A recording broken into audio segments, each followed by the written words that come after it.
ராதே கிருஷ்ணா. தென்னாங்கூர் க்ஷேத்திரம் என்ற அக்ஷய திருப்தியை பாண்டுரங்க சுவாமியினுடைய தரிசனமும் கோடி ஜென்ம புண்ணியம். திருவேணி பூர்த்தியா ஸ்வர்ண கவச்சம் சாத்திண்டு, நீல பட்டு கட்டிண்டு, காதுகளில் மக்கர குண்டலங்களோடு ஸ்வர்ண பாண்டுரங்கன் அலங்காரம். குருஜி ஹரிதாஸ்கிரி சுவாமிகள் பூஜித்த உற்சவர் பாண்டுரங்கன் ருக்மணிக்கு ஸ்வர்ண புஷ்பத்தால விசேஷமான ஆராதனம் நடந்துருக்கு. குழந்தைகள் நாமாவளி வாசிக்க எம்பெருமானுடைய அந்த ஸ்வர்ண புஷ்ப ஆராதன தரிசனம் ரொம்ப விசேஷமானது.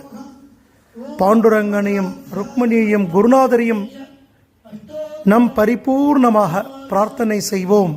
ராதே கிருஷ்ணா, ராதே கிருஷ்ணா. இந்த நிறைஞ்ச அக்ஷேத்திரத்தின் நன்னாள் எல்லோரும் பரமக்ஷேமமாகவும் ஐஸ்வர்யத்துடனும் ஆரோக்கியத்துடனும் இருக்க சுவாமியை பிரார்த்தனை பண்ணிப்போம். ஜெய் குருஜி. ஓம் சத்யை நமः. ஓம் பரமாத்மனை ஜென்மயே நமः. ஓம் லக்ஷ்மீ நமः.